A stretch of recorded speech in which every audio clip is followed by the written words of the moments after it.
우리나라 사람들은 하루 평균 80ml의 이것을 마시는데 1인당 이것의 소비량은 40년 만에 45배 증가했다.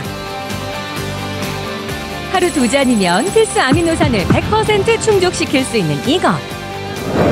안전하고 완전한 식품, 건강을 위해 사람들이 가장 많이 챙겨 먹는 음식 중 하나, 우유. 태어나자마자 마시기 시작해 어른이 된 지금까지도 챙겨 마시는 사람이 많은데 청소년기엔 성장을 위해, 노년기엔 뼈 건강을 위해 마셔온 우유. 뼈 건강에 좋다고 하니까 완벽식품.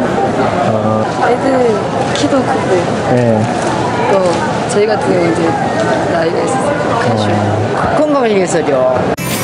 그런데 우유가 사람들의 입방아의 몸살을 앓고 있다. 빅데이터 분석을 통해 사람들의 인식 변화에 대해 알아봤다. 최근 들어 많은 이야기가 오가고 있는 우유. 이 우유에 대해서 사람들은 어떠한 생각을 가지고 있는지 빅데이터 분석을 통해 살펴보았습니다. 검색 결과 2014년 스웨덴 대학의 연구 결과가 큰 관심을 받은 것으로 나타났다. 2014년 10월에 사람들이 많은 관심을 갖게 되었는데요. 왜 그런지 살펴보니 그때 우유의 진실이라는 기사가 나왔기 때문입니다. 하루에 우유 3잔 이상을 마시게 되면 심장병의 확률이 높아지고 또 여성의 경우에는 골다공증이 걸릴 확률이 높아진다고 합니다.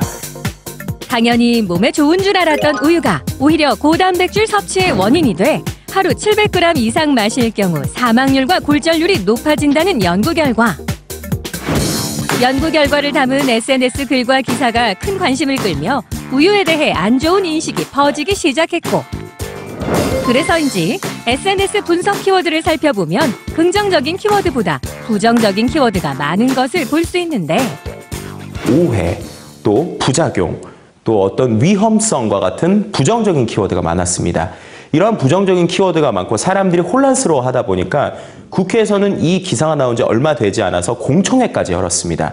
이 뉴스에 대해서는 아직까지 증거가 부족하기 때문에 정확한 뉴스가 아니다라는 결과가 나왔지만 여전히 사람들은 혼란스러워하고 있습니다.